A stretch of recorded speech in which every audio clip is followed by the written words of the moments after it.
Hi guys, I thought that this was the perfect setting for us to tell the tale of Messi's lubrication. This was a one-man lubrication of an entire team. It was rude, it was criminal, and I felt that we had to tell the story of what has happened. So let's start off with chapter 1. Sevilla started well. They were putting Barcelona under a lot of pressure. And you can see why Sevilla in Seville are a very strong team. They put a lot of pressure on Umtiti coming back from injury. They played with speed.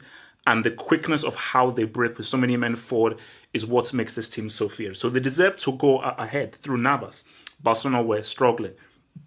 Cannibal was playing like a brick. Nobody was really connecting. Coutinho is having yet another disaster class. Coutinho is dropping in disaster class after disaster class. So Sevilla were in good shape, 1-0 up. It seemed as if this could get worse. Lionel arrived. Rakitic, putting the ball in. Remember, Barcelona were not playing well. Yes, they were in the game, but you could tell they were struggling with the speed and the pace of what Sevilla were doing. And Sevilla were putting them under a lot of tactical pressure. Rakitic puts the ball in, left foot, Zidane-esque, Bayer Leverkusen Champions League final. Left foot, volley, top corner, 1-0. Barcelona were brought back by Messi, yet again carrying this team. And at this point, I was like, my gosh, Cannibal, this is what you should be doing. This is what you should be doing. You're the man scoring the goals. Messi can't do everything. Surely can't do everything. But Messi was like, you know what? I'm going to give you a goal, but hopefully the Cannibal is going to score the rest of the goals. But let me go back to just doing pretty much everything else for this team. Sevilla were not done. They hustled through, kept on going, and yet again, they caught Barcelona sleeping. They caught them sleeping. It caught back Mercado. PK showing why he is Brique. Gerard Brique was the man that he was supposed to be marking. He lost his man. Mercado was free, but went in Sevilla 2-1 up. So at this point, Sevilla may have brought back some pride because again, they went up with Barcelona not really being in the ascendancy and struggling yet again. Second half, 2-1 down, remember. Barcelona obviously, they raised their game. Messi demanded the ball a lot more and they're forcing the issue. Busquets was really trying to thread balls through and really was holding the midfield down. Right foot. Ball. The Us came in for, I believe, Coutinho was trash. The Us adding a little bit of zip and quality in the attack. Came in through. Cut back to Lionel. Right foot. Weaker foot. Lionel Richie perfectly places the ball into the top right-hand corner this time with his weaker right foot. 2-2. Match keeps on going. Yet again, where is the Cannibal? You're supposed to be the goal scorer. You're supposed to be the striker. You're the guy. All you that is required of you to score goals. Messi has to play, make. He's got to create. He's got to be the point guard. He's got to carry the ball. And he's got to do so much weight. What the hell are you doing, Cannibal? Why are you being paid this much?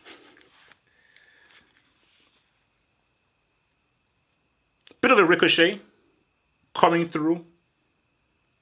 Messi is the first to pounce. Most mortals, one-on-one, easy finish. Easy finish. Side foot, go around the keeper or take your time and smack it through. Those are what mere muscles would do because it is 2-2 and this is the goal to really move 3-2. Remember, you're on your hat-trick as well. Lionel isn't a regular dude. He waited for homeboy to come in through, waited, and the slightest of ooches, it wasn't a touch, it was an ooch, the slightest of ooches, little Peter Dinkic, over said keeper, and 3-2, hat-trick completed. And of course, Cannibal found his way to score to make it 4-2. And thus completed the one-man lubrication of Sevilla Football Club. Now, kids, what have we learned from this tale here? Couple of things. First thing is Sevilla, you're a disgrace. Because How can you keep on getting pimp slapped, embarrassed, and disgraced by the same team? That is simply not acceptable. It's not acceptable by me, it should not be acceptable by your parents or anyone else. It is completely and utterly ridiculous. So that's the first thing to really understand there. The second thing to understand is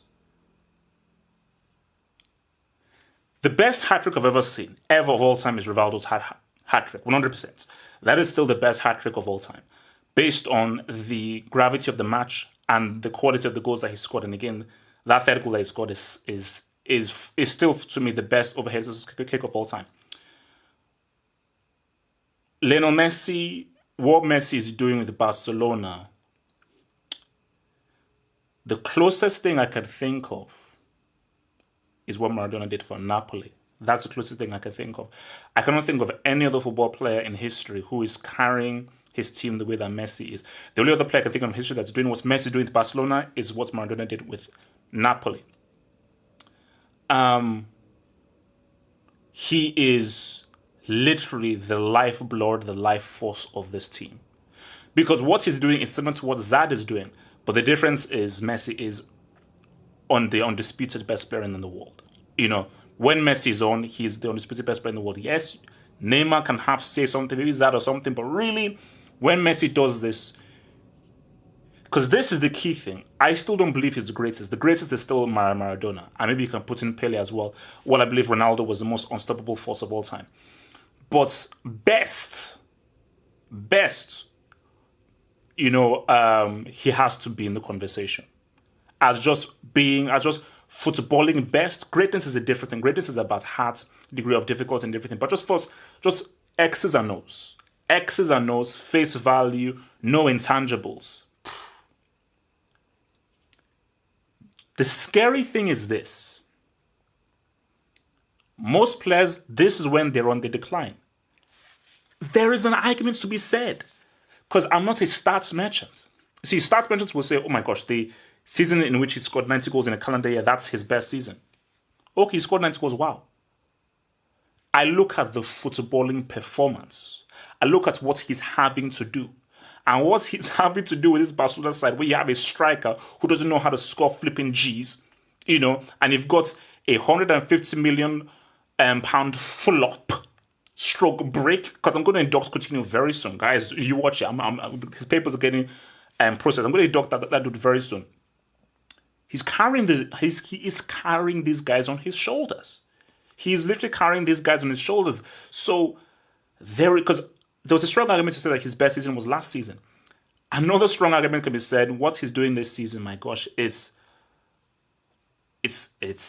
phenomenal. It's outstanding. Like, there is no other player that is on his level. And I don't buy into the whole Messi Cristiano thing. I never do, because for me, I'm not here for clickbaits. I'm not here for views.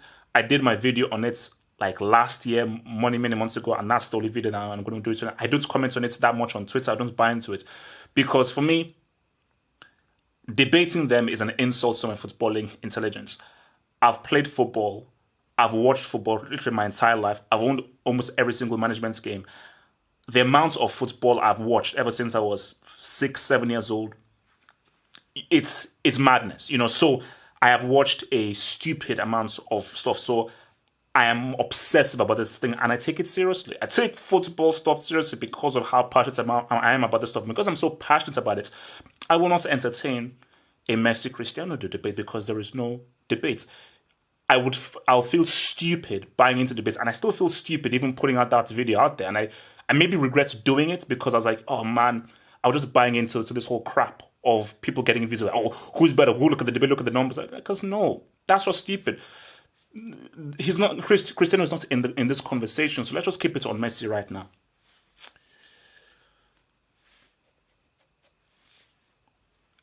Everyone else needs to step up in this Barcelona team, because if Messi literally single-handedly delivers a treble,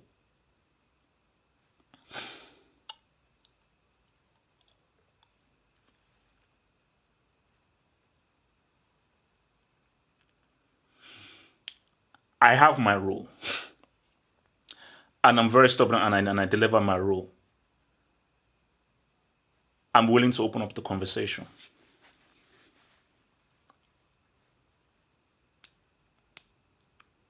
Something I didn't think I'd have to do. But if Messi single-handedly delivers a treble with Coutinho flopping, the Cannibal flopping, and people not raising up, and he's pretty much carrying this entire team himself, I'm willing to open up the horseman conversation. That's all I'm saying, is that I'm willing to open up the conversation, because if he does that, it will be one of the greatest feats ever in history, because what this guy is doing by himself is scary, because anybody who has played football and knows how difficult football is, what Messi is doing as an individual is insane. It's insane. You know, this guy's literally using every single little inch and every single breath to make things happen. And if you understand how difficult football is, you would appreciate just how stupid what he's doing is. So if Homeboy leads these dudes to a treble single-handedly, I have to open up the horseman conversation. And I'll just open it up and we'll have a discussion about it, because let's see how things end, man. Let's see how things end, because